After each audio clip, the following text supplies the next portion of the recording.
What would you rather do? And maybe there's a question for the audience as well. Would you rather be held up for, I don't know, 4 to 8 minutes on every tee box, or just bite the bullet, wait 20 minutes at a tee box, and then you can just play through? Mayo experience. Mayo experience. Mayo experience. Mayo experience. Experience. Welcome to the Pat Mayo Experience, presented by Underdog. Code Mayo at Underdog right now. Get you a deposit bonus of up to $1,000. Truist Championship picks, bets, one and done, a bit on Myrtle Beach, and a look back at what happened at the CJ Cup, some news, and LIV Korea, Geoff. The most unwatchable golf tournament of the year just happened. Scottie Scheffler wins by 8 over Eric Van Rooyen, who was minus 23 and lost by 8 strokes. That seems impossible. I probably watched less golf on TV this week than at any point in my life. I guarantee you, I watched more video of a plane landing on a golf course this weekend than I did real golf. Oh, I forgot about that. Was it Harrison Ford? Did we find out? I don't know. I don't know, but Riviera right in the flight path. Right in the flight path there. Still missed the fairway, but yeah. No, I don't. It just did. There was a rain delay. I'm not a Thursday watcher. It was just over. You couldn't have paid me to watch it. I said to some people around me though, and I don't have DraftKings. DraftKings illegal in Ontario, or those types of Underdog, like the top games. I wish I had them. I probably would have played. It would have been fun to be sweating like the rest of the guys in a DK lineup, hunting some money, but I didn't have that. I didn't play a single prop. I just felt the course. Like, I didn't think the course would show anything about who anyone was, other than, I guess, the guy who won. I just thought floors and ceilings were way higher. I didn't know how to quantify it. I'm not as smart as some of you guys. Nothing. And my betting card, Pat, I didn't have a single guy under 75 to 1.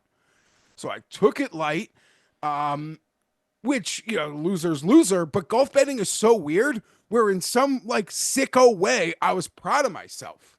Like, oh, you didn't get sucked into this one, pal. Good for you. Like, I never bet a card like that. I woke up on Friday and said I forgot to bet Patrick Reed in LIV. So I didn't even have any LIV action.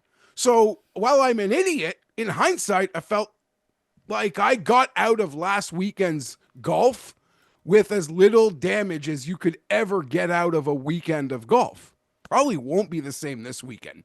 Elevated with subfield, I fucking hate it. Right before a major, like, I hate it. To my core, I hate it. I hate a lot of things, I guess. I hate the major the elevated after the major, but I might hate this even more. How come? It's just so much. It's just expensive. That's just a selfish there, I said it. It can get expensive. Get blown out in the elevated, get blown out in the subfield, overbet a major. Where am I? I'm just being authentic. I know myself well enough to know, like, that's gonna happen because I only bet elevateds one way. Like, if Kurt Kitayama, credit Russell Henley, hit one at 50 to 1. If that guy hits, I tip my cap, but I bet elevated only like good players. So that can get expensive. Now we got a subfield where I'm going to bet so many. I don't want to say so many. I'm going to bet a handful of goobers that have no chance.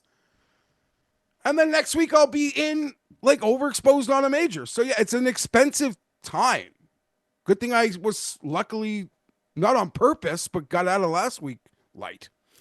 It's funny you mentioned the DraftKings stuff because I made my 6 bets and I played them all on a DraftKings lineup because it all just magically fit that way. It was the only 6-6 I had all week and it didn't cash.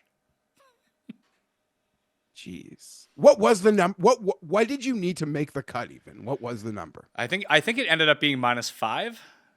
Oh, that's lower than I would have guessed. Well, some guys really struggled after the restart. So it was twofold with the CJ Cup. Like, it's not a fun event anyway because it's a super easy venue where guys just kind of go crazy. But then we had this massive weather delay where the second round didn't actually finish until noon on Saturday. Like, that was enough for me. I was like, I'm out. I got no runners in the mix. Scheffler's already winning by 6 strokes. Like, this is over.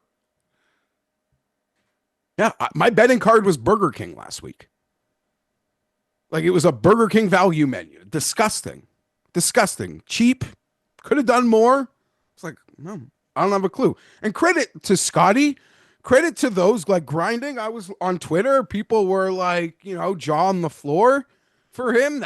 I'm not even taking anything away. Did he beat a shit field? Sure. It felt like he birdied half the holes of a week. Like, I will not besmirch it.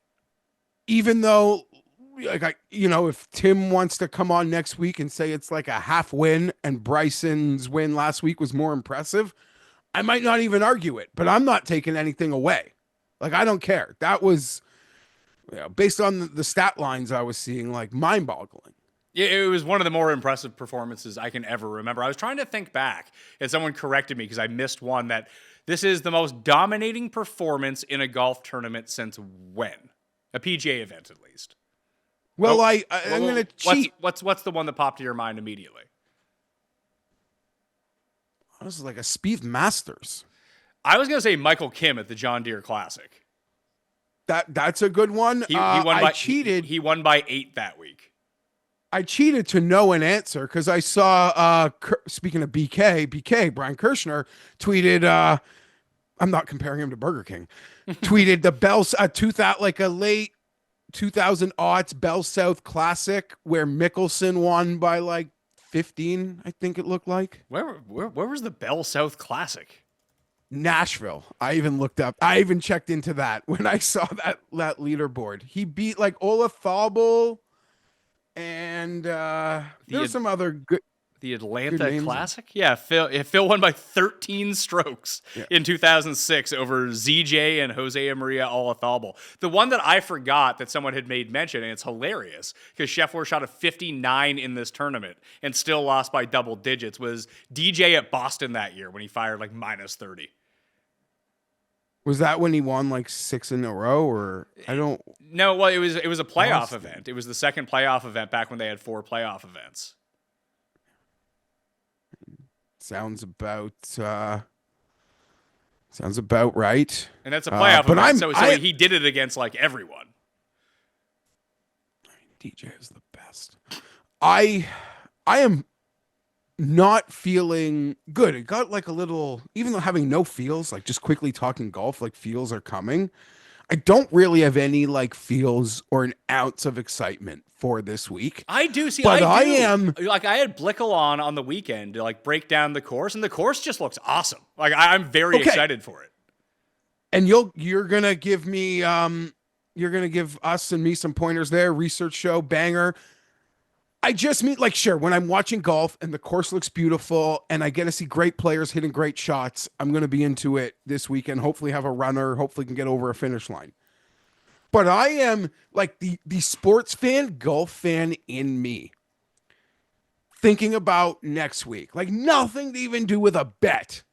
When we've got these guys, these 3 players, these 3 kings, like playing amazing right now.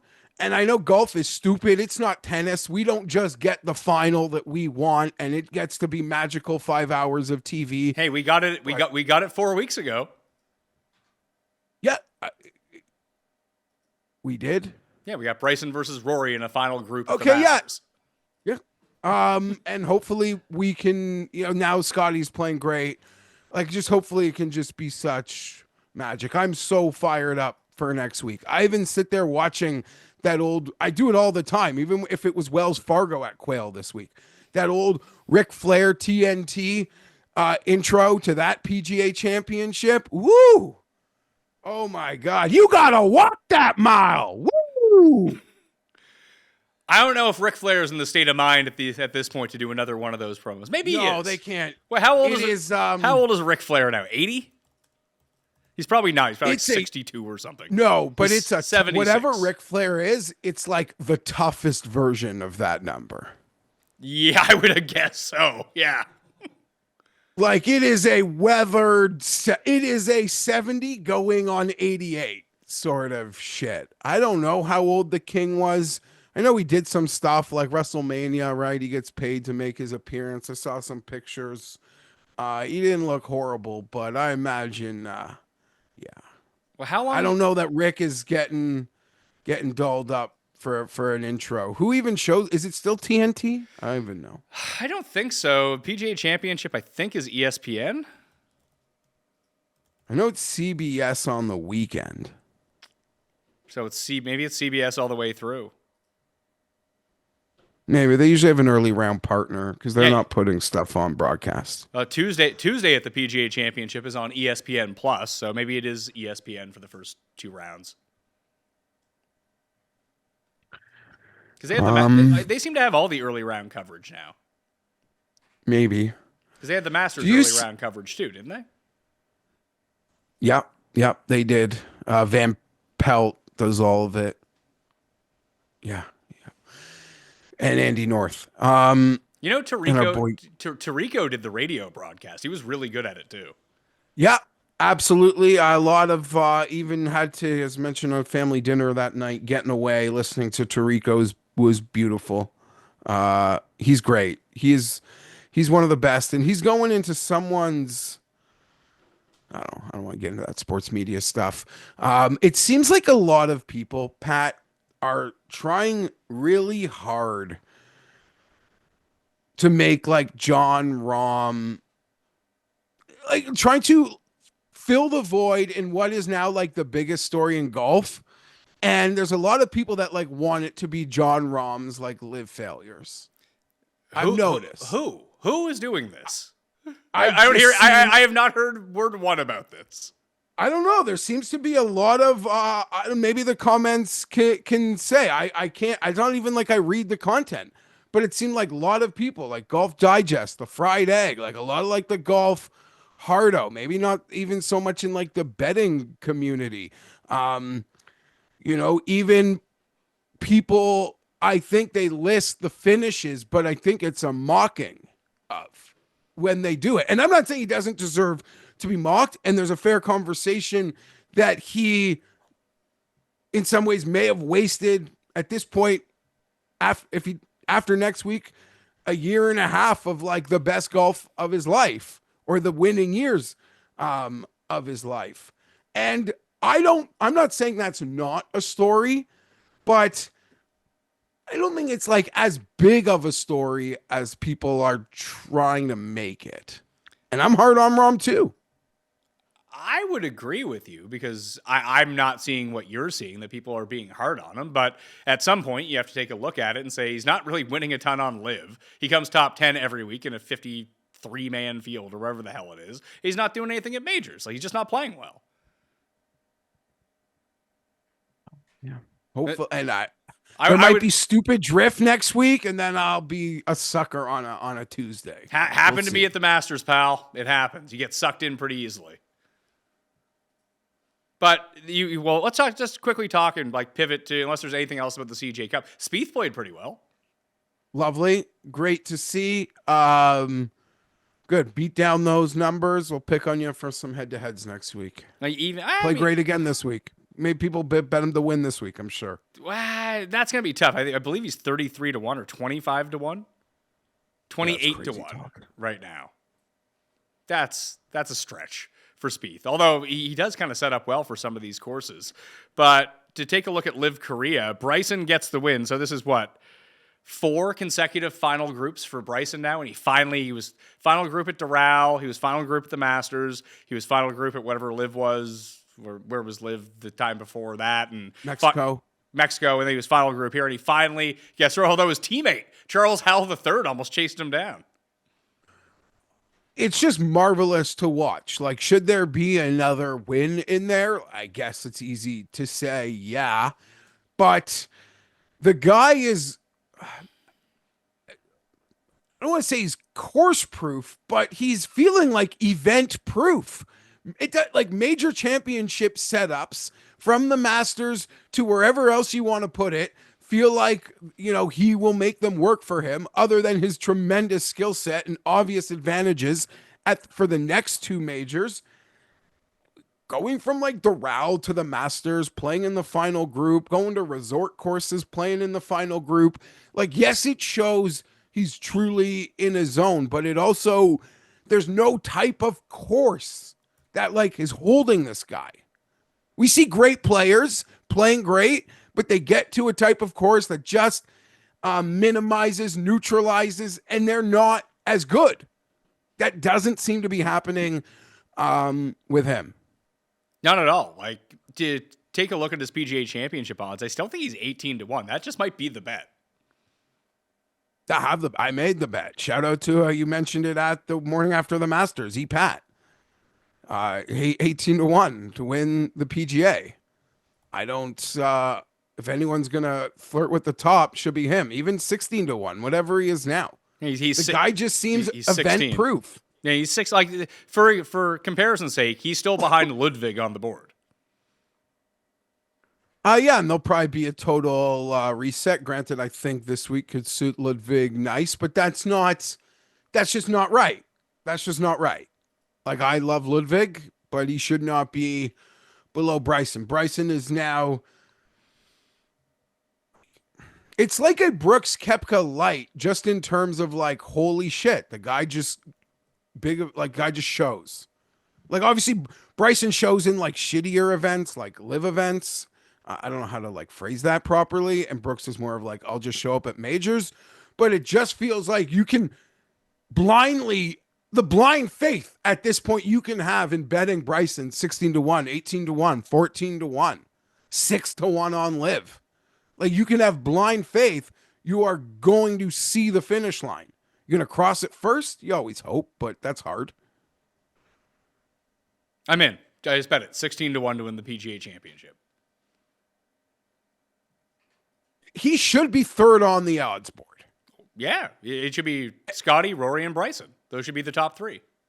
Like, he should not be behind Morikawa, Ludwig, Xander, however they have it right now. He just shouldn't be. The board goes Scotty and Rory are the 2 favorites, 450 and 5-1. And this is before there'll be a reshuffle, and especially without Scotty playing this week and everyone else playing, that there's room for people to move and maybe Scotty to drop back to 5-1, 6-1. Then it's Xander, Ludwig, 12 and 14. Then it's Bryson at 16, Rahm, Morikawa, Thomas, Hovland, Brooks is the top 10 in the betting board.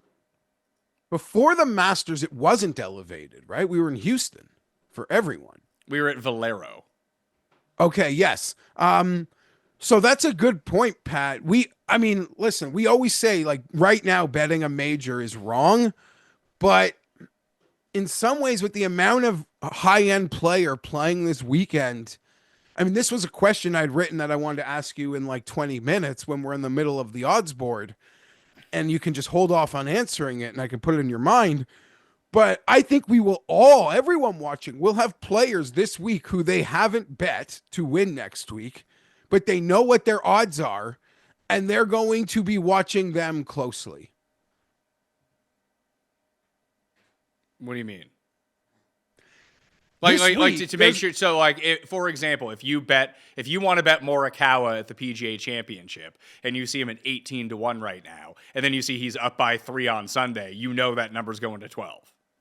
Yeah, like, there's too much high-end player in a field that will garner respect in the public consciousness for how strong it is, that there will be an impact on the major boards in a way we don't see the fluctuation happen. So if someone you are eyeing in the mid-range, like, oh my God, this guy's playing great, you might need to just know. You might just need to be very conscious of what the number is now. And if you're thinking about betting for next week, maybe be ready to pull a trigger while you're watching golf this weekend. Sounds expensive, Mom. It certainly would be. Enterprise rent-a-car? No, that's like Cam would have laughed. That was Cam would have laughed. Cam called me on Saturday night. That's how much money he won at. Yes. You would have had to think, did someone die? No, For because you? I don't know well, your relationship with Cam. I mean, but- he calls me like twice a year. And it's usually like he's in a frenzy about something and he needs an answer right away. But I was at a friend's birthday party and we were watching the Derby and I hit Sovereignty. I told everyone to just bet on Sovereignty. That's what we're gonna do. And Sovereignty ends up winning, so we all won a bunch of money. It saved my weekend really, and I ended up profitable for the week because I won $0 on golf and won a bunch. That's the one thing like you always forget about that. When I bet it at 7.5 to 1, but I bet that and I bet one at like 25 to 1, one of the other horses. But the amount that I laid down on Sovereignty to win was basically what my entire golf budget was for the week. And I forgot, I can just do that with Scotty sometimes too. I didn't. I ended up losing all my money. But betting a horse at set plus 750 and trying to bet a golfer at 5 to 1 just seemed like two completely different things in my mind. I don't know why. Wish he was 5 to 1. It's like 260. Yeah. And listen, we got to own it because I agreed with you. You made the statement, but I totally agreed with you in that I think I'd rather bet Scotty at the 3 to 1 on like a really strong field on a course that doesn't neutralize a lot of his game instead of this sort of like wide open luck or putting contest. And well, he won the putting. He won that by 8 strokes. So feel pretty dumb. It happens. I'm used to it. Yeah. If you're not going to win, I mean, were you going to get to, what was he, plus 260 was what he went off at? Yeah, no, I wasn't. Yeah. I wasn't. I just... He gained 17 strokes tee to green. That's impossible. That is impossible. Not that it was anything. You'd think I'm curious what his PGA Championship odds. Like they must have dropped a little yesterday. He was 4.5 or 5 to 1 everywhere, and I'm seeing him at 4.5 to 1 now. 4.5. Okay, yeah, fair enough. Plus 460.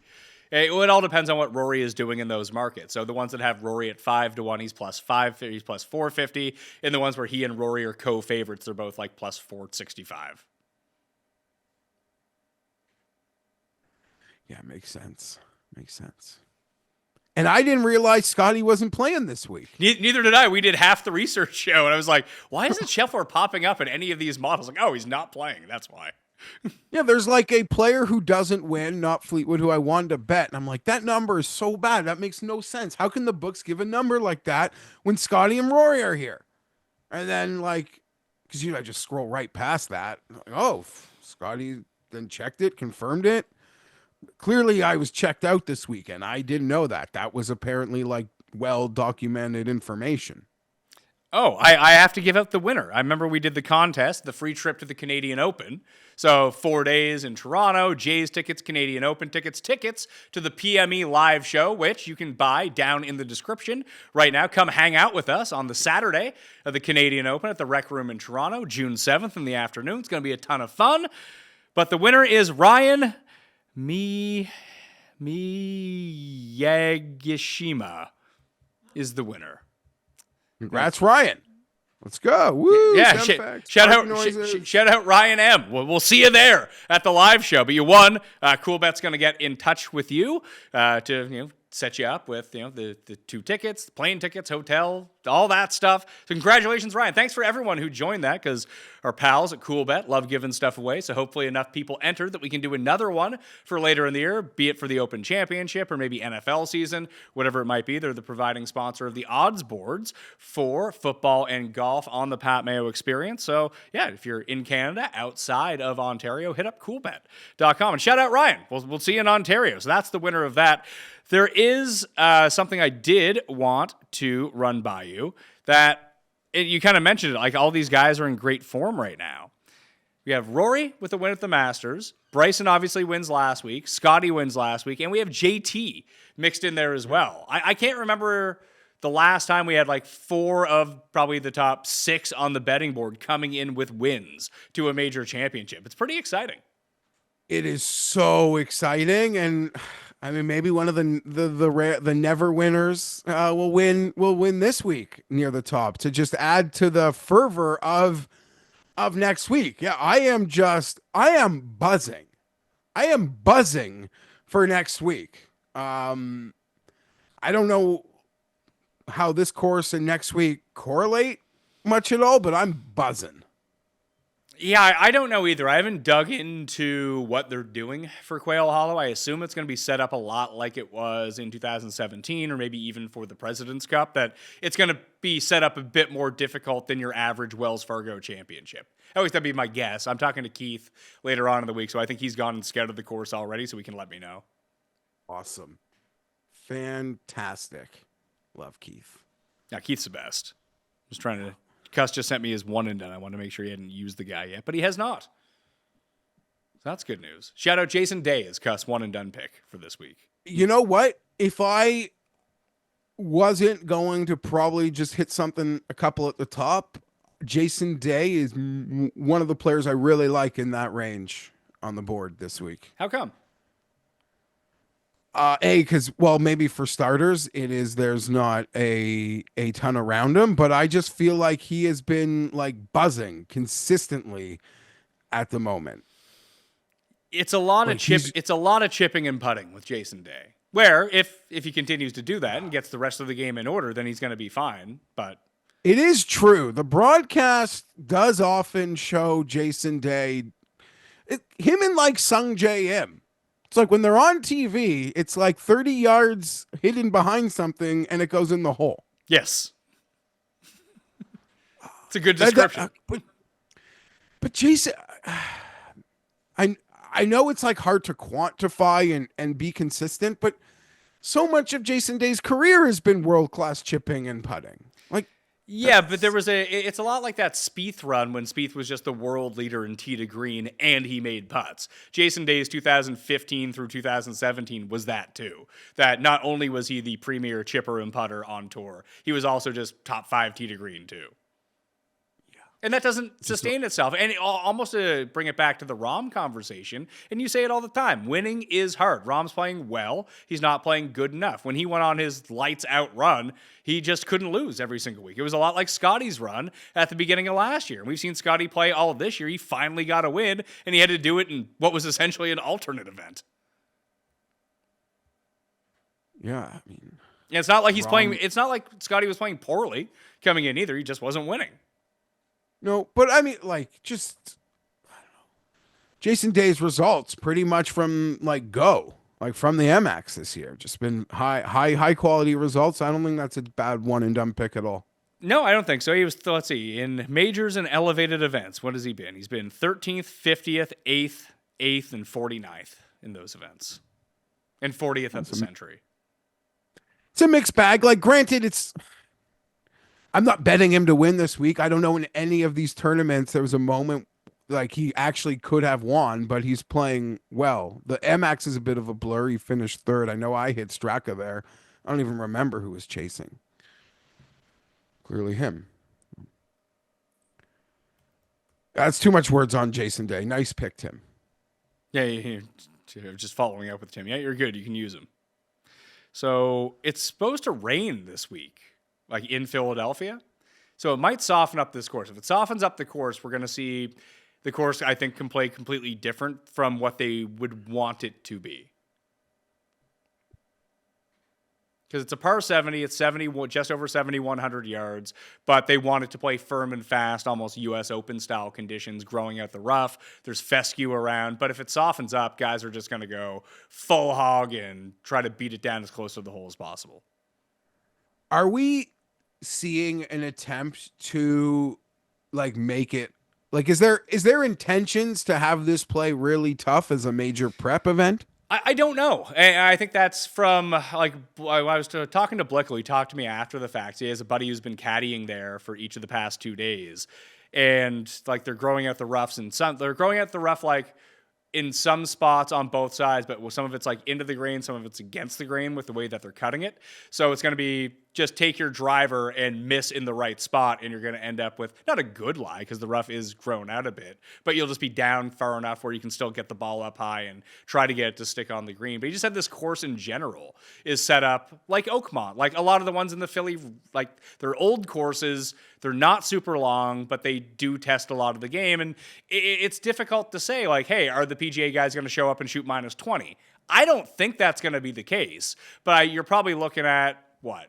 minus 12, something like that, as your winning score, I would guess. And if it's a bit wet, it might, like, because we just saw this happen in Houston. Like, Houston, since it's been back, the year previous, it was pretty difficult. Like, the winner was like minus 12. And we all kind of acknowledged that, hey, this course played pretty tough. Like, there were some really bad scores out there. This year, they got rain for 3 days, had to play lift, clean, and replace, and the guys absolutely tore it apart. So it all depends on the conditions, I think.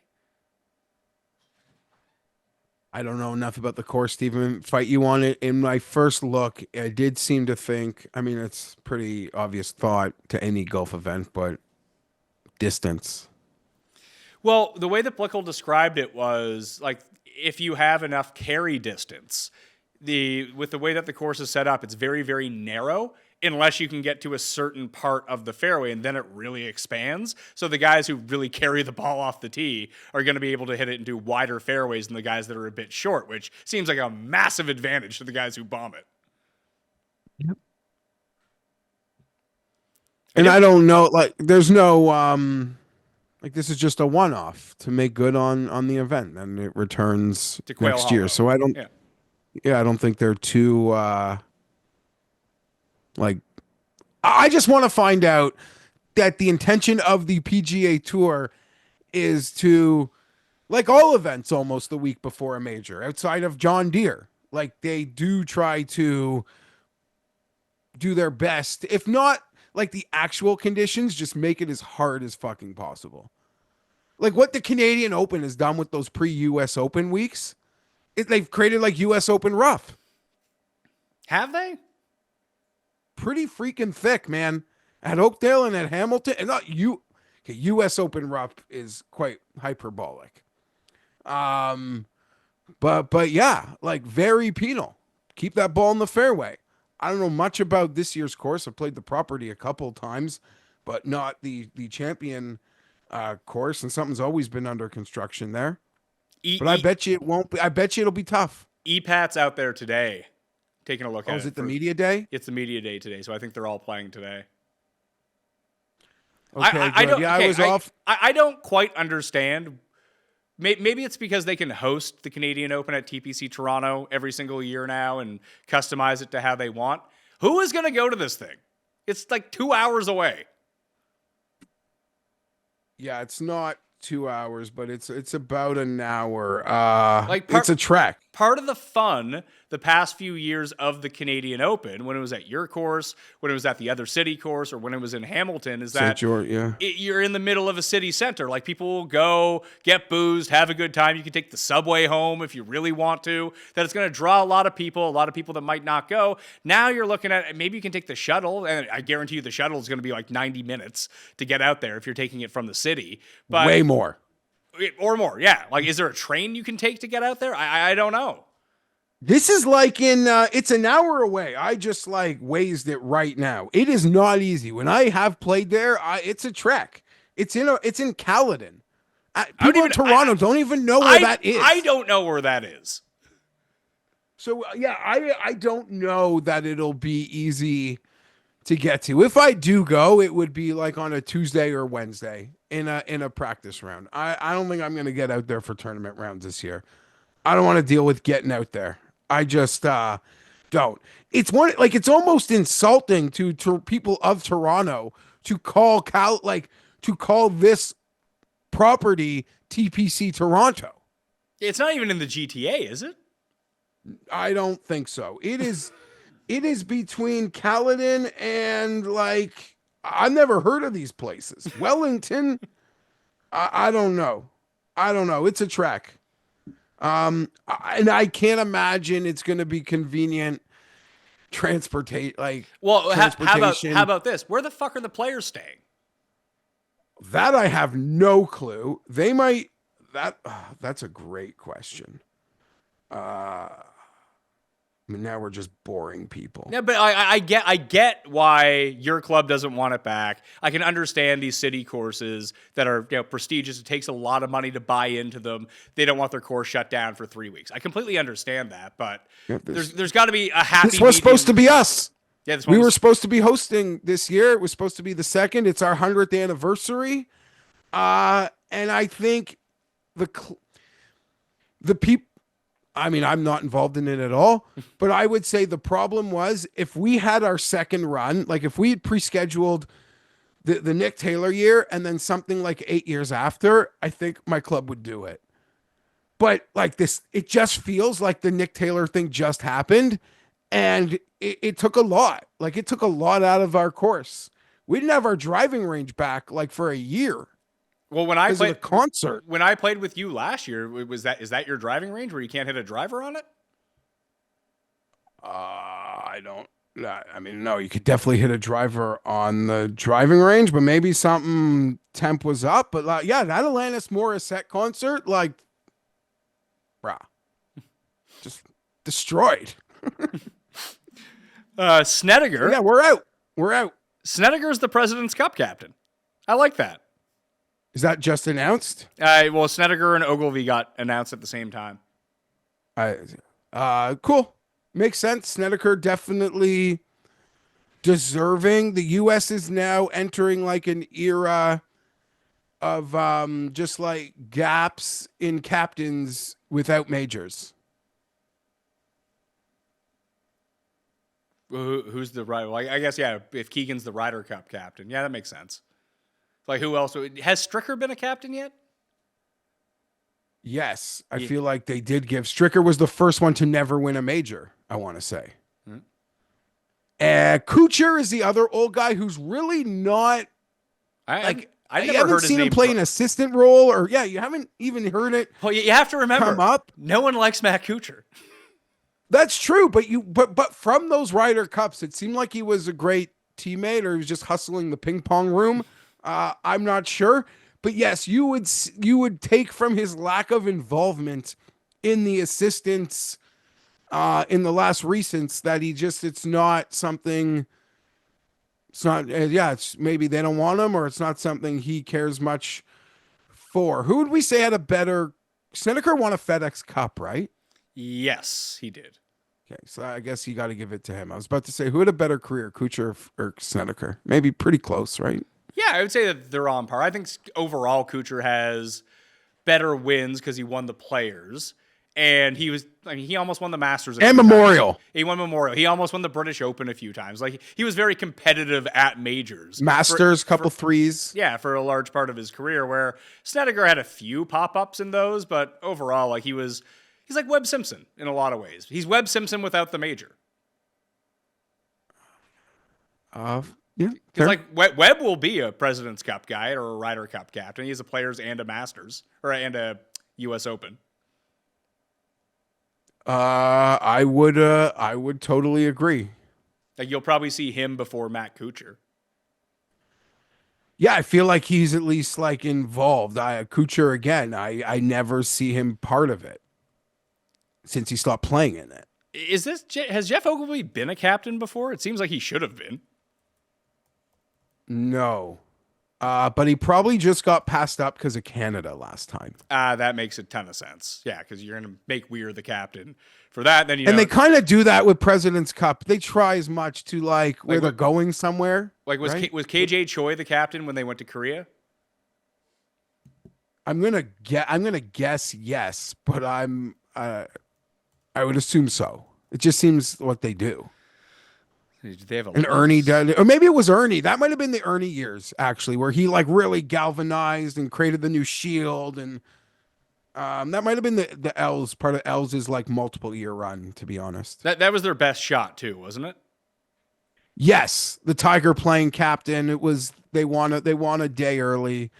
Yeah, their best shots will always be when it has to be in Australia or like Korea. Those will always be their best shots, just naturally. Els was the captain at Melbourne.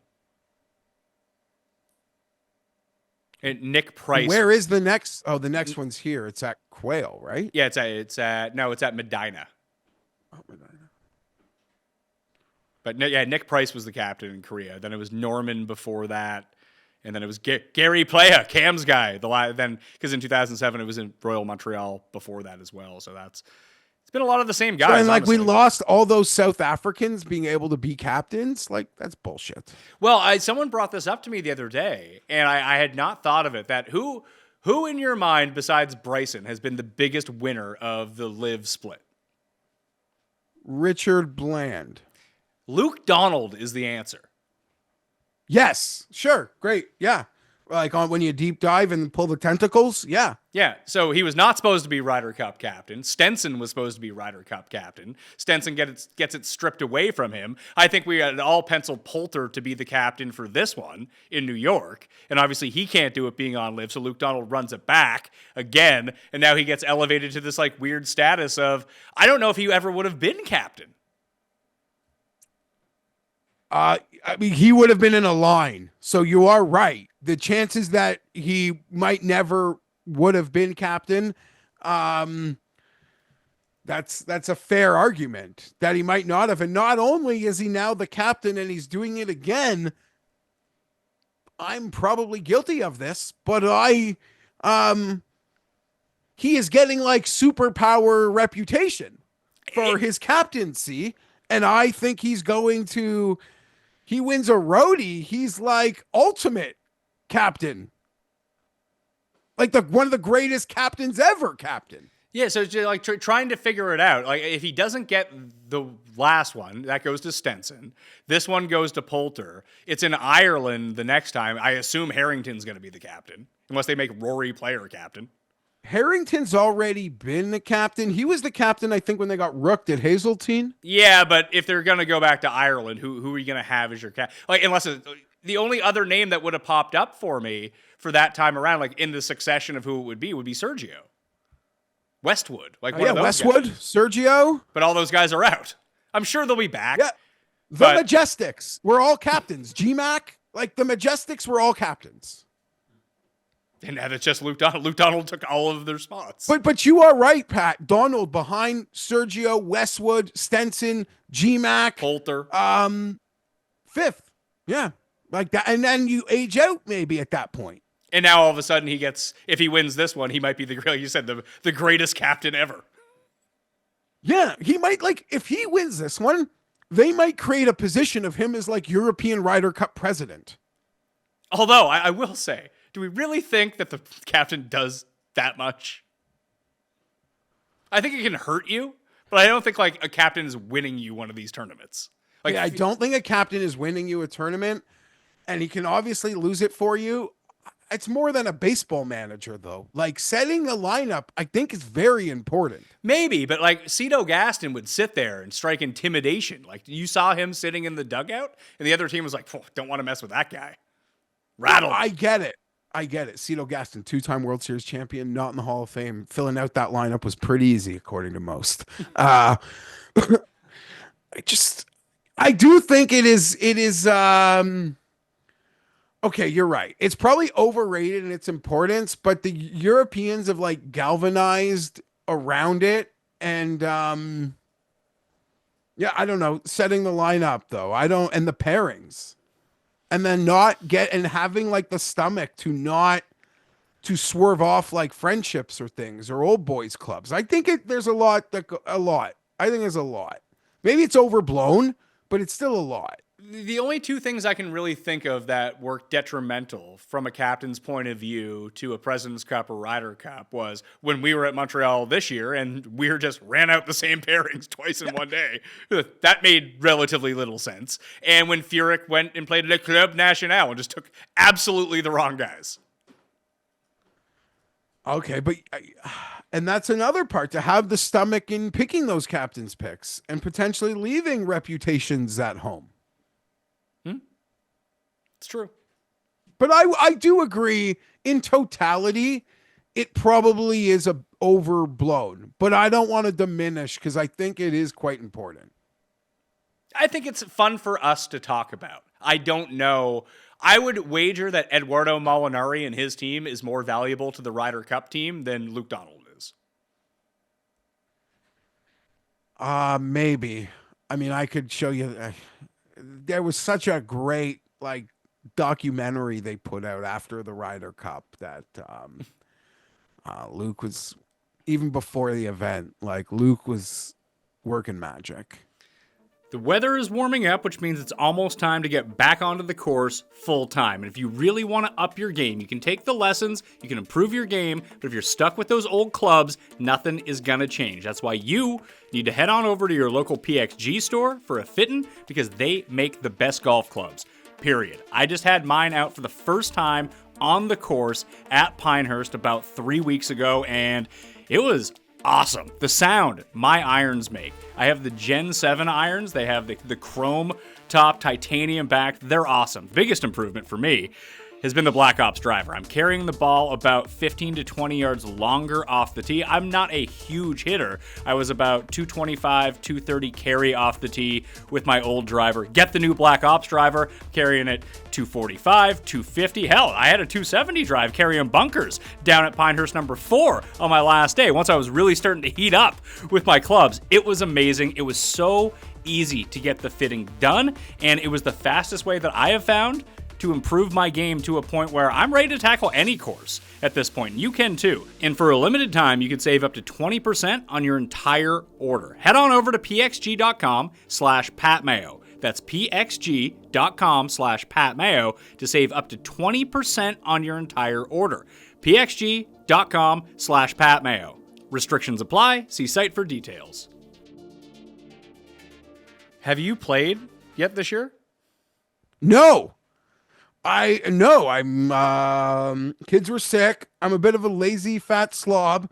My not surgically repaired knee feels like there's something where I have a torn tendon from my like something's bulking there, and I don't want to start in a cart because this weather is perfect. I'm getting out this week, but no, I'm embarrassed to say I have not started yet. But Pat, it is almost like a permission structure to suck. Maybe it's like on purpose.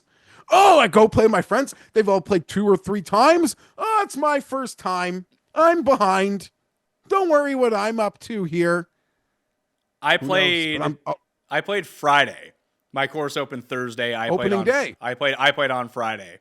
So I was working on Thursday, and I took the morning off on Friday to go play. 2-hour frost delay. Yeah. And they're probably wishing, and I know like some of the course hardos are like, I don't even want to let these people on in April after a frost delay. Yeah, I mean, this was May for one thing. May, but yeah. Because you guys open late. You mentioned you guys are the last ones to open anyway. So yeah.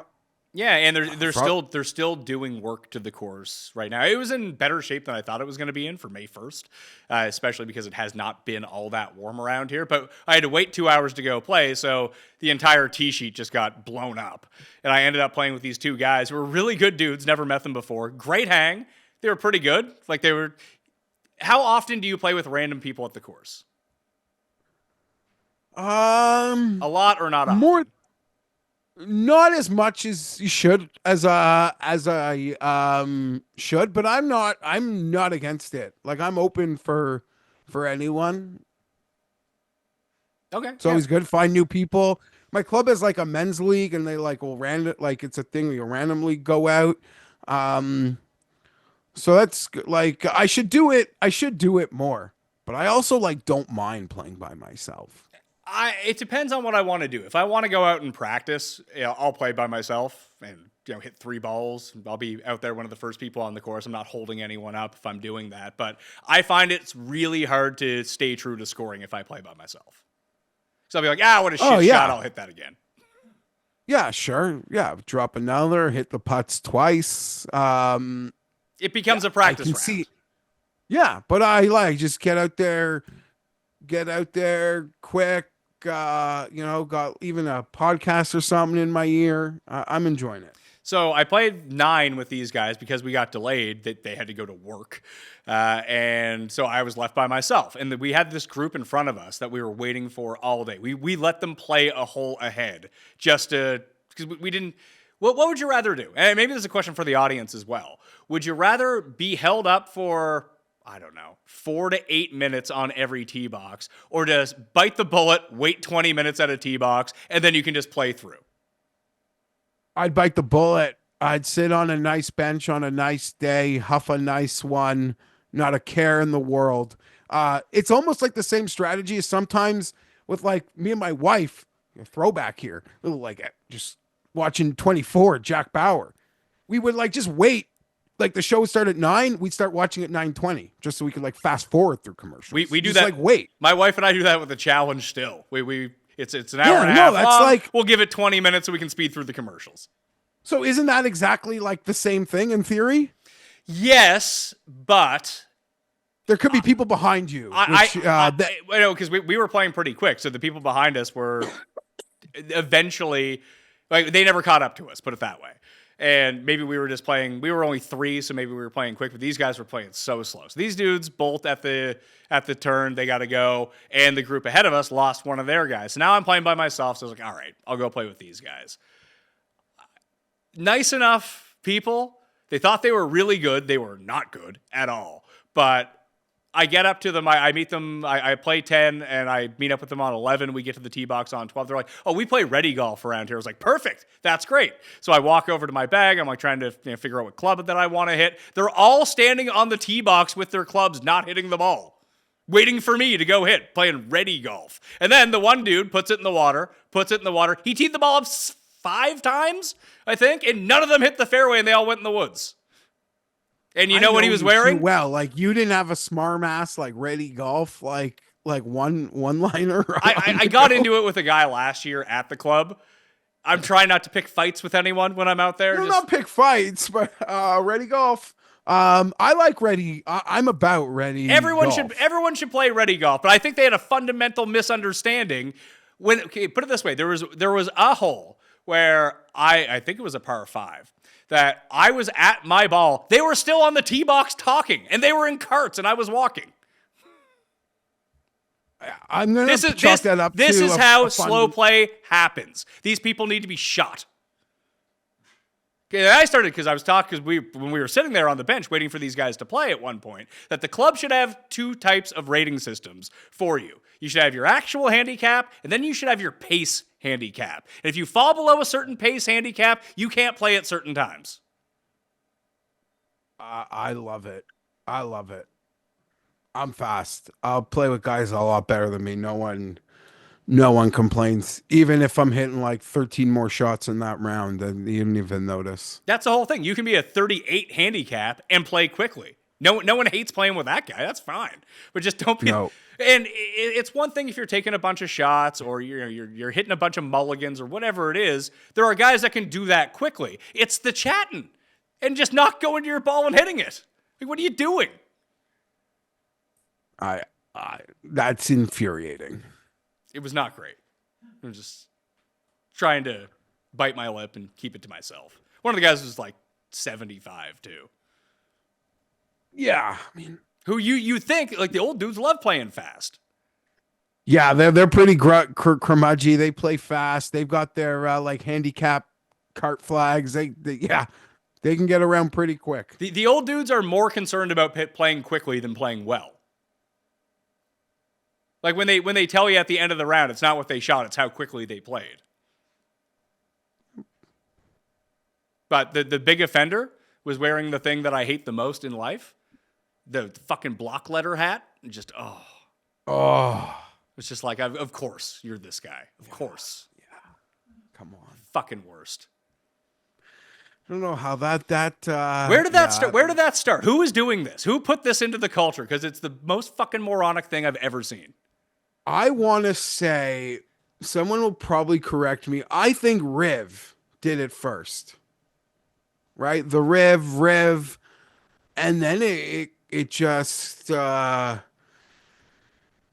wildfire. Remember the morning after Decky won the Masters? He was in a block letter ANGC. Ugh.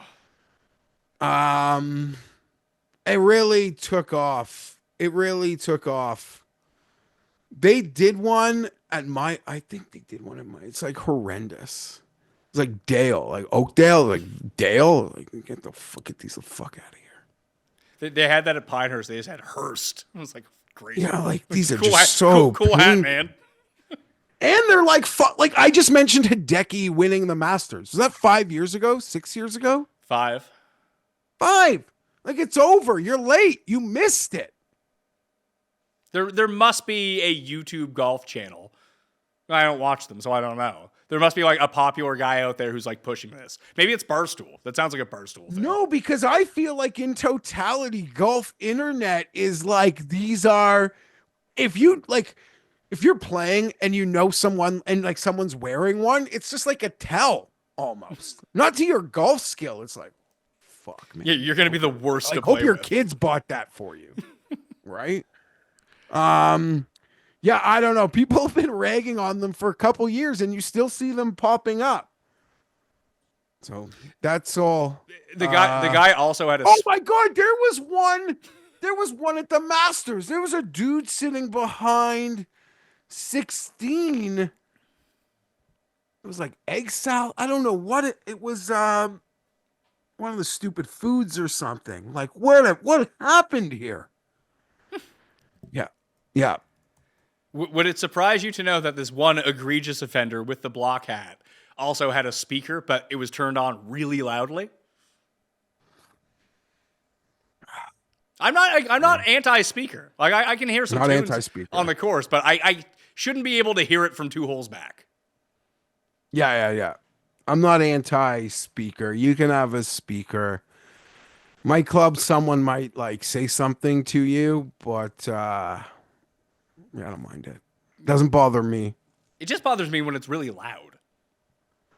Like Yeah, fair enough. We're not having a party. We need some background music.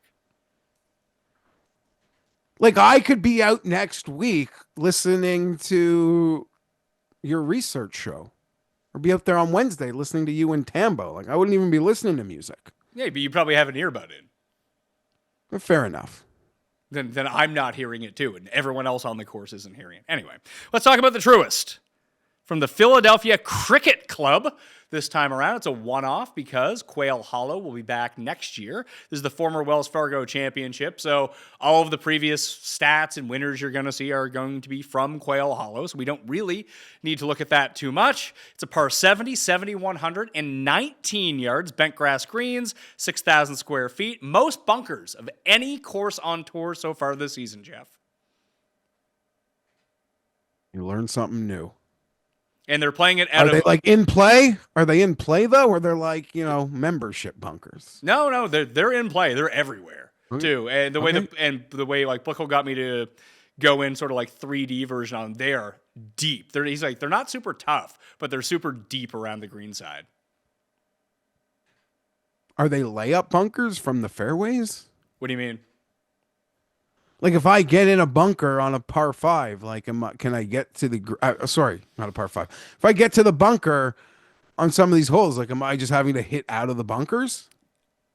No, you can probably still get there, but with the way that the fairway bunkers are positioned, and this was kind of the thing that he was alluding to, that it's very narrow, then in like basically where the majority of shots are going to land, there's bunkers. So you really need to figure out what you want to do off the tee. Can you shape it the right way to get it through like the small pass through between the bunkers, or can you just carry them? And the move would be to just try to carry them if you have that sort of distance, because you're going to be like 180 out of the bunker. It's not an easy shot.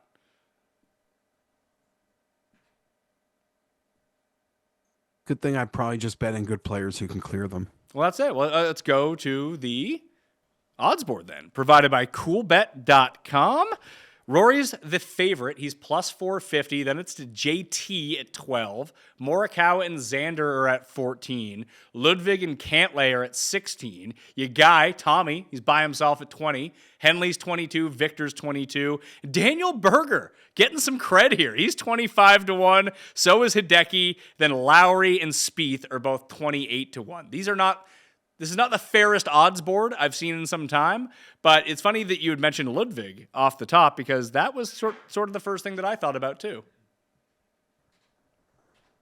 I don't know. He went all of last year. You remember how well Ludwig played, and 90% of the courses were courses he'd never played before, and he played great.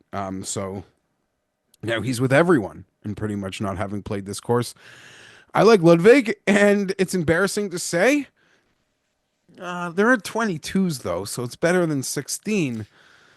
I always hate that I might do this, but if Cantlay remembers how to putt, I don't mind Cantlay here, and I just want to say, when I first looked at the board and didn't realize Scotty wasn't out, like I slammed my phone down at how short Cantlay was. I was like, how are they doing this? And then like I see Scotty's not there, and it doesn't make it feel better, but it makes it like hit less hard. Because I think Scotty's worth a lot. But I couldn't believe the first numbers I see on Cantlay this week. He doesn't win.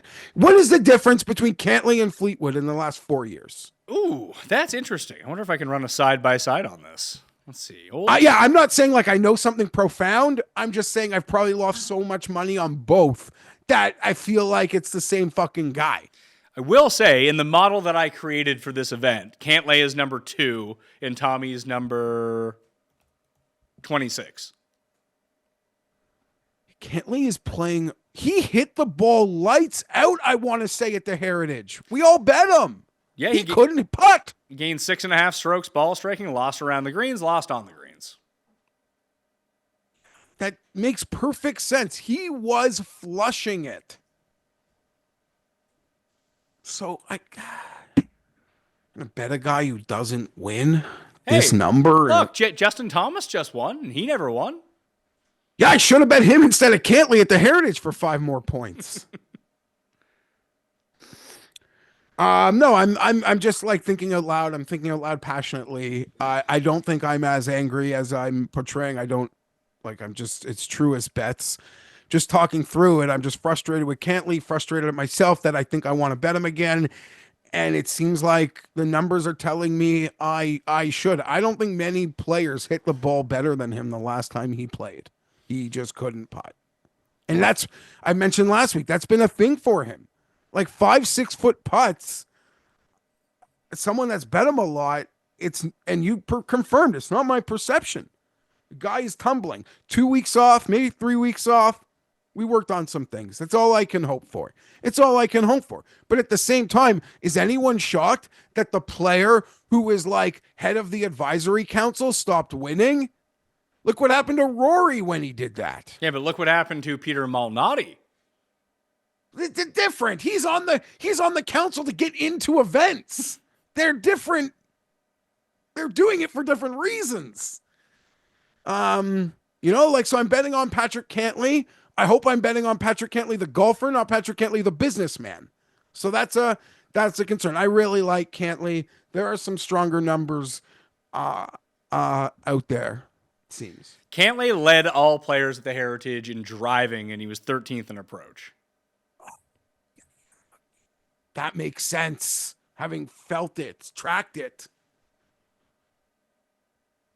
Yeah, Cantlay, Ludwig. Maybe I'm just 2 guys. Let's get on to the PGA. Get me out of here. I got some guys down the board. Problem is elevated events. I just don't really like doing that. So here are the top players in the field. I mean, I'm trusting Blickle on this one. Maybe he's wrong, maybe he's not, but I did like I trust the way that he broke it down. It made a lot of sense to me. So here are the top players in carry distance in the field. So the guys that are probably going to be able to clear and get it to that wide part of the fairway, or at least be able to bomb and gouge it to the miss part of the rough where they can still have like a wedge into a lot of these holes. Rasmus is number 1. Rory, Minwoo, Thorbjornsen, Keith Mitchell are the top 5. Woodland, Clark, Pendrith, Ludwig, Ben-An, Jagger, Burns, Higo, Cam Young, Sam Stevens, Justin Thomas. Then we're into like Xander and Michael Kim. Xander was the one I was looking at. I coughed and my ears rang. I didn't hear this name you said you were looking at. Xander. Yeah. He's right there too. He's 14. Xander, Ludwig, Cantlay. Probably give me 2 of those 3. You could like someone else can pick them for me. The driver has not been good for Xander, but like everything else is getting closer to being back to where he was. That we're only, and it feels like some of the odds are beat down a little bit now, but still at 14-1 for him this week without Scotty around. You can get him as high as 17. I feel like that's a pretty good number. Yeah, it's definitely fair. If you trust that he has, because with the time off and watching him, like there were some of the wedges might be too large a term, but it just seemed like he's struggling with some of like the finer stuff. The more intricate, like around the green. The touch and things. feel. Yeah. Yeah. The touch and feel of the layoff, but the striking of the ball seems to be back. I'm so willing to trust that with time off, the driver is back. It is really wedges and touch and feel. That would be my only hesitation, but you're getting 17-1 in a Scotty-less field. And we didn't touch on Morikawa. Maybe this is like the moment, the course for him to rise, but I don't know, I'd probably rather find the best number I could on the guys behind Morikawa than Morikawa. But that's a bias. Morikawa is at like 13 or 14, and you're getting this collection of Thomas, Xander, Ludwig, and Cantlay all behind him on the betting board. And if you're going to give me an extra 4 points, which is pretty significant, it's not like you're going from 66 to 70. You're going from 13 to 17 or 18. It's pretty substantial for what you actually have to bet. Like, do you have any interest in just firing on Rory? Just not. Not to say the week wouldn't get expensive, but I don't know, 5 to win 25. I don't know. I don't think I'll get there. Like you can do 1 Rory or 3 of Cantlay. You could bet Xander, Ludwig, and Cantlay for less money to win more than 1 Rory. Yeah, I mean, I would take the bodies there. Oh, wow. Be great though if Rory. Imagine Rory pulls this one. It'd be huge. It'd be amazing. I mean, the optimal winner of this would be Spieth, because then you start building a narrative to the PGA Championship. Well, Rory got his Grand Slam. Is Spieth going to do it too? 100%. And he played great last week. So to piggyback that with a win, and it would almost create like, yes, there are other golfers who I'd probably put into this spot, but if you had to pick like a 4th man to join Bryson, Scotty, Rory in like some dream Sunday final penultimate pairing group, I think most of us, even me, I think, I put Spieth in that. That'd be wild. Spieth and Bryson playing together in a final or second to final group at a major would be the most confusing round to watch of all time. They'd just be everywhere.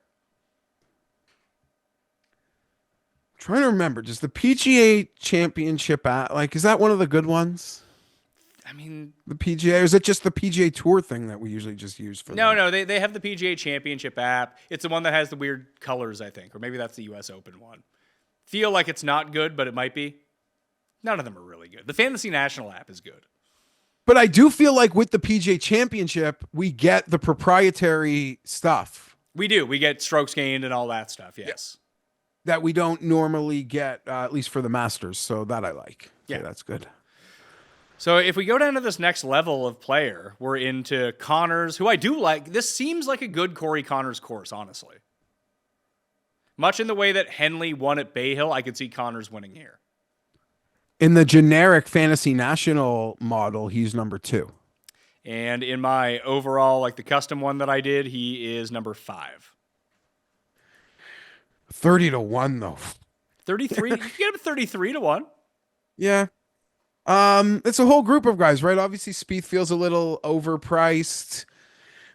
Victor doesn't trust himself despite the win, so he's hard to trust despite, like, you could play the ceiling. And then there's Tommy. I could be talked in. Tommy, Victor, Connors, like them all, but I think I'm just buying 2 bodies up, and that's it till the back, I guess, for me. So other guys in this range, Sepp is there, McNeely is there, Sung Jae is at 40, Days at 50, so is Herman, so is Minwoo, so is Novak, so is Rai, and that's that entire range. Out of all of those guys, the only one that really holds my interest is Connors. You know who I want to... Oh, who? I don't see him. How do I find his numbers there? What is... he's quietly just... I know he was shit, but has Hideki bounced back at all? Not really. I mean, he's 25-1 this week.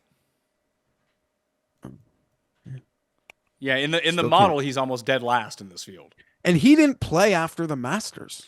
that heritage. He didn't. He's lost strokes putting in 7 of 8 events, although he gained almost 8 strokes on approach at the Masters, which is pretty good. He's gaining a ton around the green. The approach play is starting to come back a little bit. The off the tee is starting to come back. Dude just cannot putt right now. And I would be in if the number was like 45 or 50 if we were getting actual drift, but we're still pricing him like he's peak Hideki right now. Yeah, I'd expect that to drift into the low 30s for you. Berger's been striping it beautifully, but I don't know if this is it. This price and this course, that just doesn't work for me. It's the price. The price at 25 or 27 to 1, whatever you find on him. All the value's been beat out of him. But even at 40, are you like, I'm not looking to move on that, I don't think. I don't think I'm looking to move. It would at least have my interest a little bit. I do find it funny, though, that he's ahead of Connors on the board. Like, that seems strange. Yeah, I think if like consensus markets would probably not have that, though. I don't think so. Like, every number I'm seeing, Berger is ahead of him on the board. So what am I looking? This site's giving me a problem, but I'm seeing a 40. On Berger? Yeah, problem is I can't tell you where. Oh, well, I don't see it anywhere I've looked. Wait.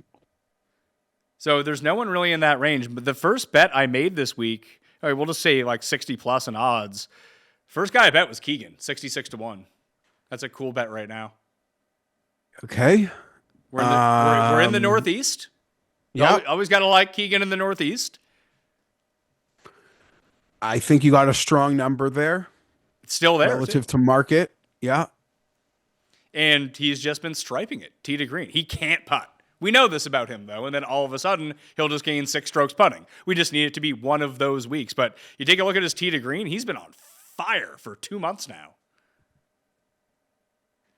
A bet I won't be making, but I certainly will not be surprised if Keegan, in the midst of striping it, wins in the Northeast. Like, check. Where is he? Let's see. Yeah, I mean, I think he has a spike putting ability to win a golf tournament. To go with that tee to green. And what have we seen from him, like in terms of where he's won? He won the Travelers. I mean, he won a playoff event last year. He won the Travelers. Yeah, he won the BMW last year. He's won at Bridgestone in the past. I don't want to say it's a comp course, but it's a course that looks kind of the same. I could see similar skill sets playing itself out in that one. And the other BMW that he won, wasn't that in the Northeast too? The one that he won in like 2018? Yeah, you want it. Funny enough, that's the one I was referencing. I'd forgotten about the playoff one. That was also BMW last year. Yeah. Yeah. They're just a lot of success in this part of the country. I mean, he's from the Northeast. That makes a ton of sense. The only other bet that I made, I bet on Thorbjornsen at 125 to 1 with 8 places. The guy finishes top 20 losing 5.5 strokes putting. Yeah. Like, that is a fucking skill. Thorbjornsen, one of my bets last week. What were we saying about him? I bet him at 125 to 1. I got the 8 places on it, so he's another Northeast guy. No, I'm not betting all Northeast guys because Cam Young is not making the card.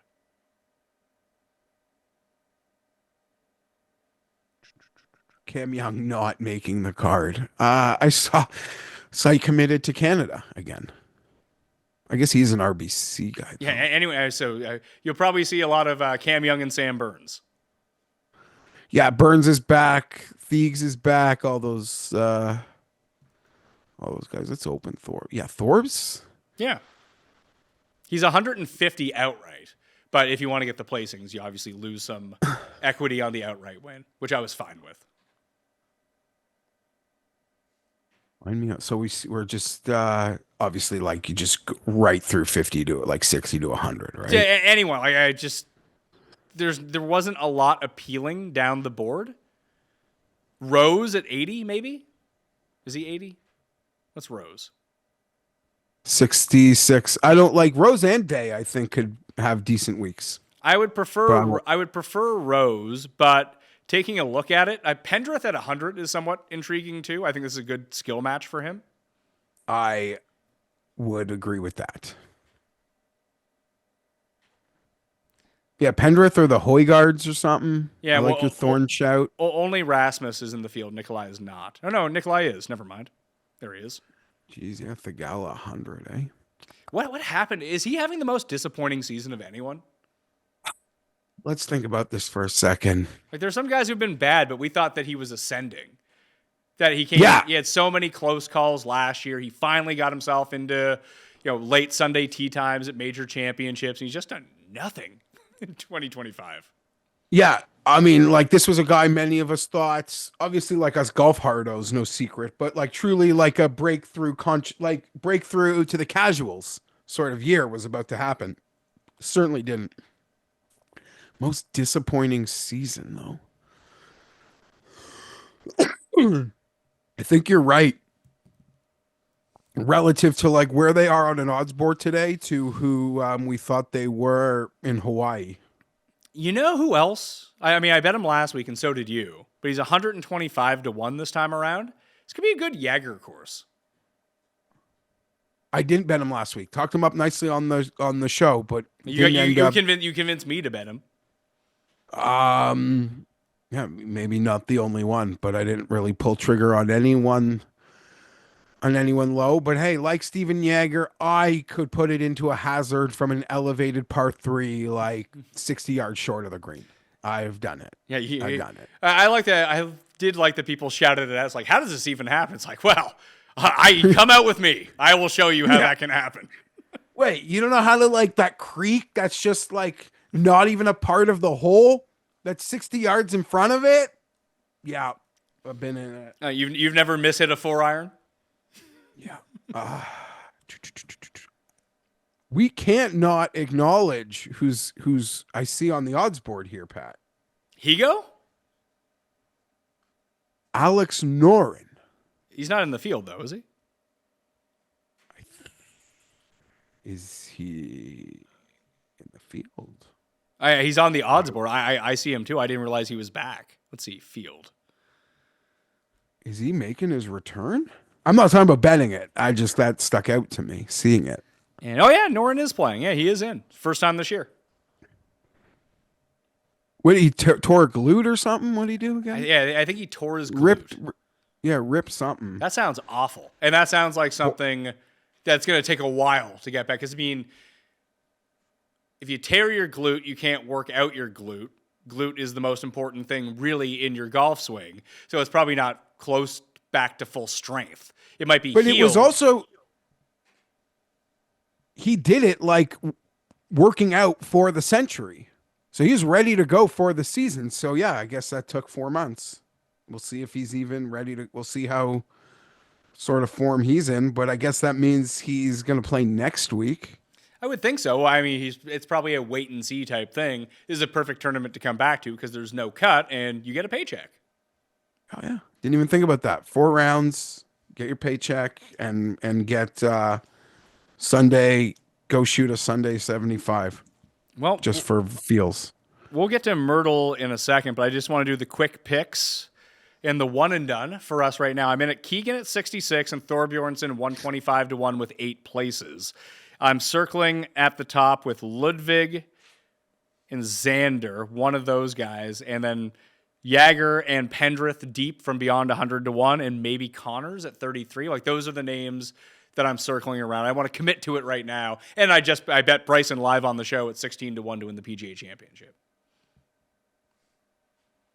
I'm going to bet 2 of Ludwig, Xander, Cantlay. That's the card. That's the card. Reed's not in the field next week? That's bullshit. It is. I agree. He should be in. Because he's been playing. If you look at his tournaments, he plays double the LIV schedule and he plays fine. How did he not get in? Because there's only one spot for the LIV guys, and I believe Neiman got it.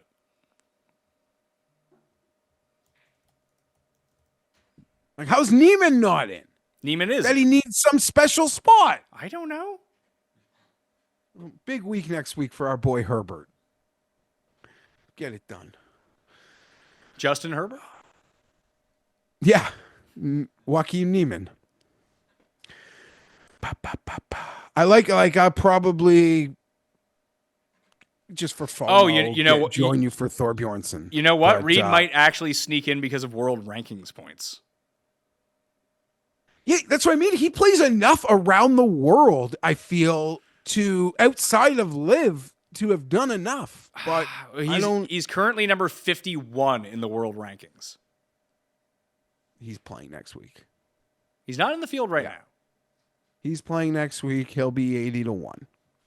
He is 80-1 because they have his odds listed. Maybe he isn't. Just it's not updating properly where I'm searching. But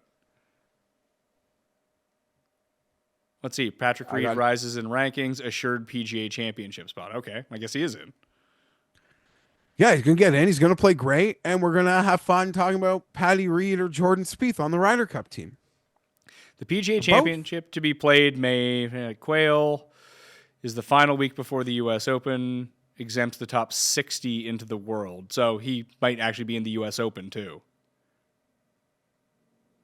Good. And if he wasn't, he'd be showing up to quali. I don't know. It feels like a lot of those guys said that they were going to do that and they just didn't. Blickle's in the U.S. Open qualifier. He's hunting. He is hunting. Wouldn't that be amazing? Yes, a lot of those guys do say that, but they're not Patrick. Like Patrick Reed isn't one of those guys. He's proven that he's not. Do you have any hot takes on the Myrtle Beach Classic? Because I feel like this is just an opportunity for us to bet all the guys that we've been betting, but at worse numbers.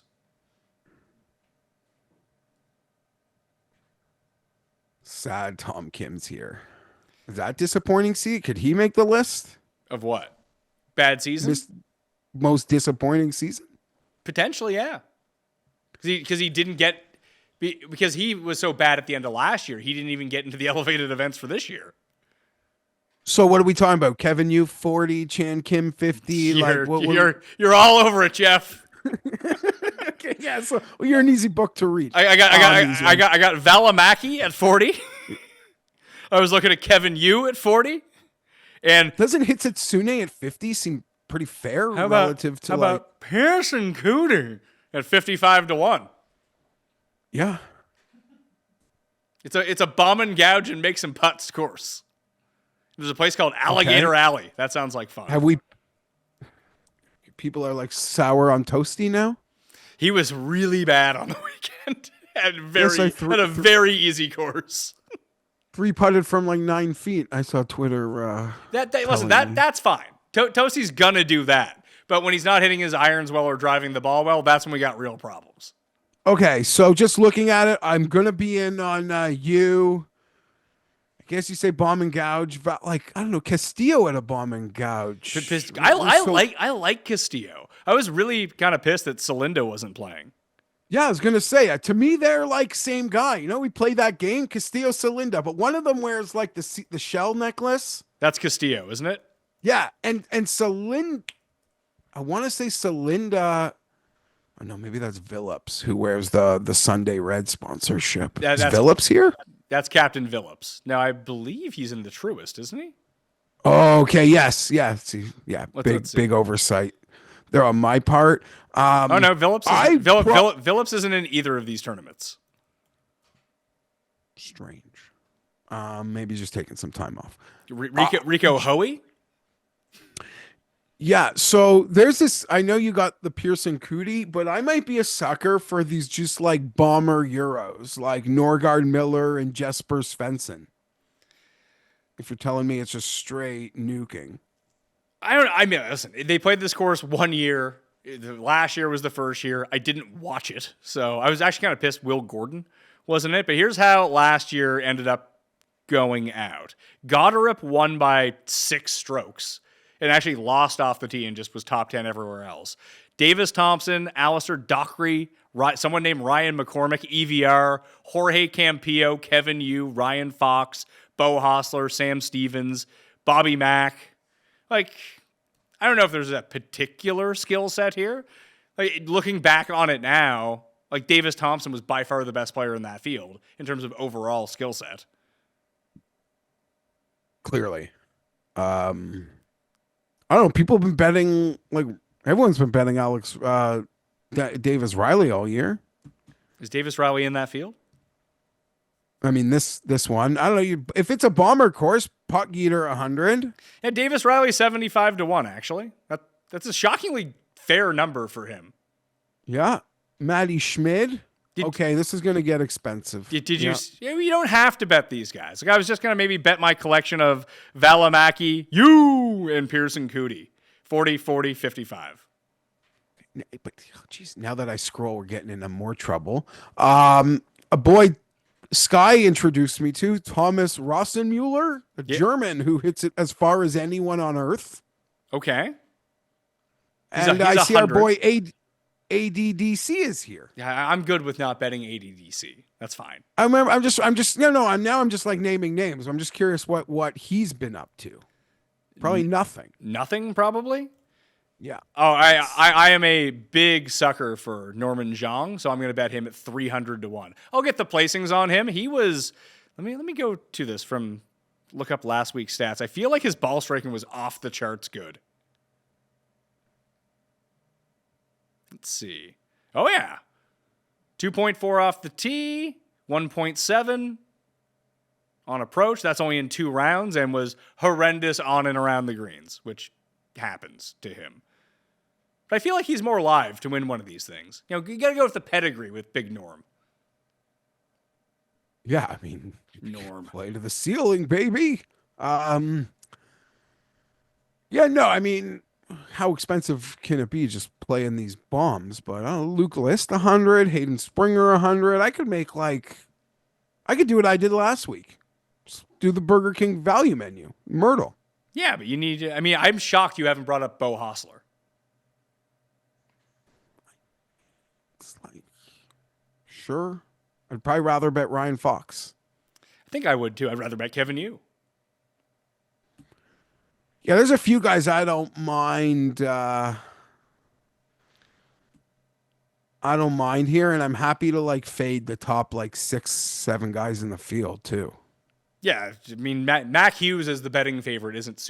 It's funny that Mac Hughes is. It's not funny because he's playing pretty good golf right now. But Hughes being 3 points higher than Tom Kim on the board is surprising. Yeah, and who is Patrick Rogers gonna blow a 3-stroke lead to on Sunday? As we're all okay, he's finally gonna win. I'm gonna be very upset if Stephen Fisk wins, but he's 50-1, and I just can't in good conscience bet a guy who legitimately cannot putt at 50-1. I'll bet some bad putters that I've seen spikes out of at some point. I don't know if Stephen Fisk has ever made a putt beyond 3 feet. Ever. Yeah, I wasted some money on him, but you're not wrong. I mean, this board could get expensive. Vic Perez 50. I was looking at Rosner instead. Rosner at 75 coming off a good week. Although I don't want to read too much into last week because as you mentioned, who knows what you can take away from that. Yeah, that's tough. I'm not. Yeah, I can feel good about Jordan Spieth shooting low, feeling good about it, but I don't. It's hard to quantify it. Truly, it is. You can quantify doing what Toasty did and being shit, but I don't know how to quantify really good golf last week. Davis Riley dropped to 60-1 from 75 in the past minute. They're on to us. This guy Nico Echeverria hangs in real events. Yeah, where is Nico? I see a 55. That's actually a pretty good number. I see a 35. Can I open this? And you say you saw Vic Perez at 150? No, 50. Okay. 50. Yeah, that's what I see him at too. Jesper Svensson's been pretty good. I might have to just get on Ricky Castillo because I like Ricky Castillo. These alt events, these alt events are all about vibes. You just vibe with guys and maybe they win. It's worked twice so far this year. Phillips won, and I know a few people had Higo when he won a few weeks back. So that would give me Rico or Ricky Castillo and Rico Hoey, good vibes guys. Yeah. Vibes. I think I'm definitely playing the Sven. You mentioned Svensson and Norgard Miller too. So. All right. Well, I can build a fun card here. I'll commit to Valimaki because I already bet him at 40. Kevin Yu, Cootie, and Norman at 300 to 1. I'll commit to those 4, see where the week brings us. Obviously, I'll have the newsletter, I'll have my posts, everything like that, so you can catch up on it pretty quickly. One and done picks for the Truist. It's an elevated event, so there's a lot of money on the line. Cust is going with Jason Day. You and I both did very poorly last week. You had Jagger, you had Ann. Yeah, Jagger finished. Beat you. Yeah, he finished a shot ahead of Ben Ann. So you are up. You can pick whoever you'd like. Okay, yeah, I'm looking at the list so I don't double use.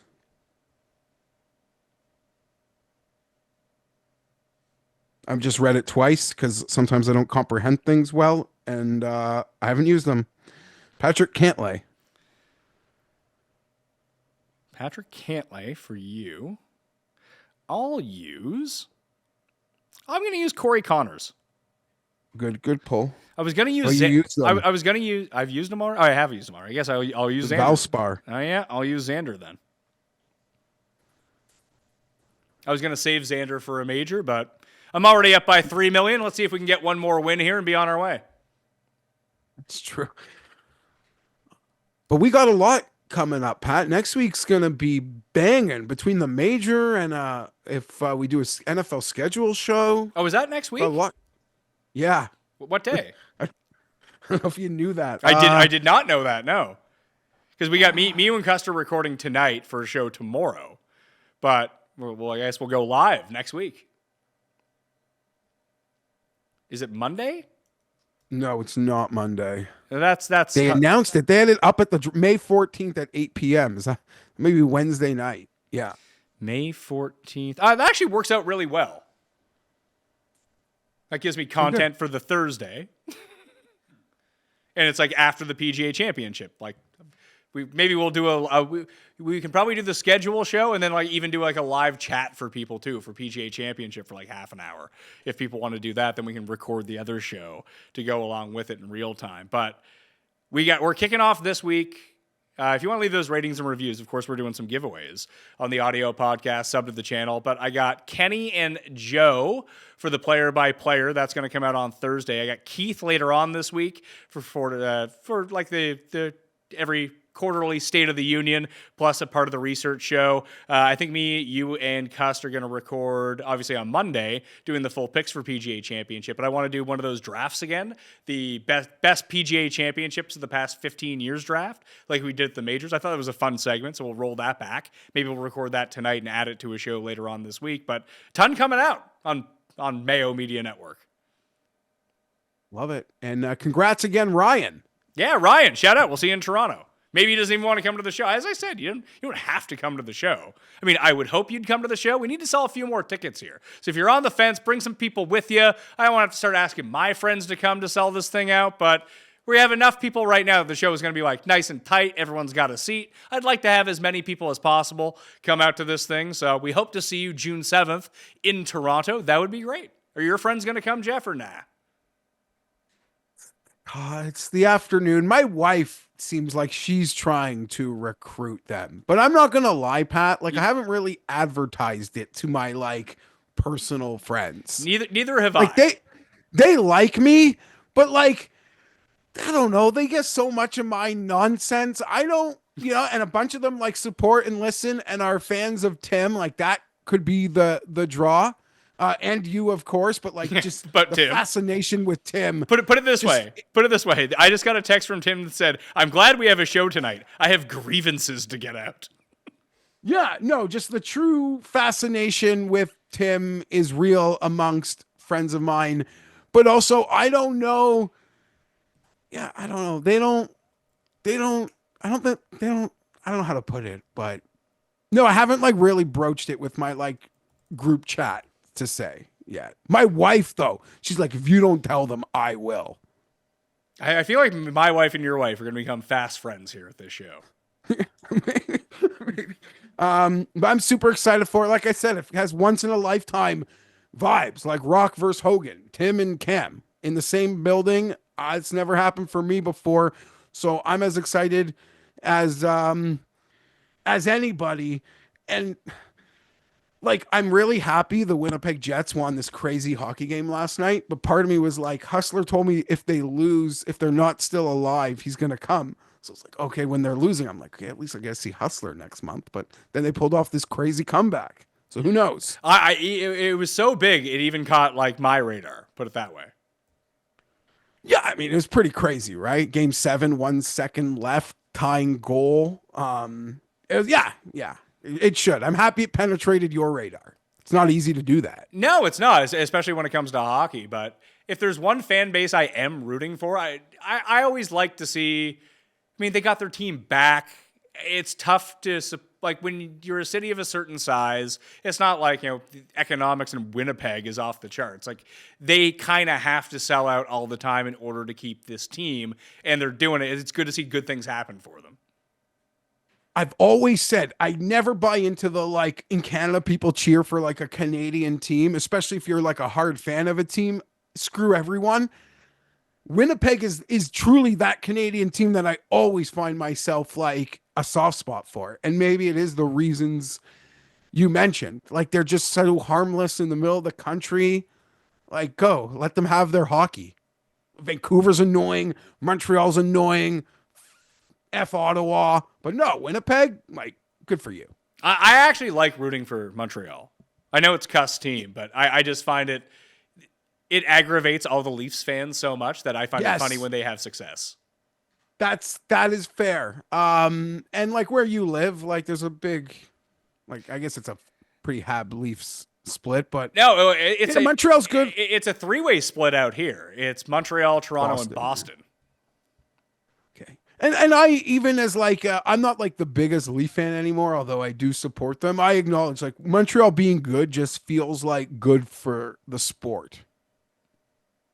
Yeah, whenever you get these historic franchises involved, I think it's good. Although Cust kind of nailed it on the head with his tweet, was it last night or this morning?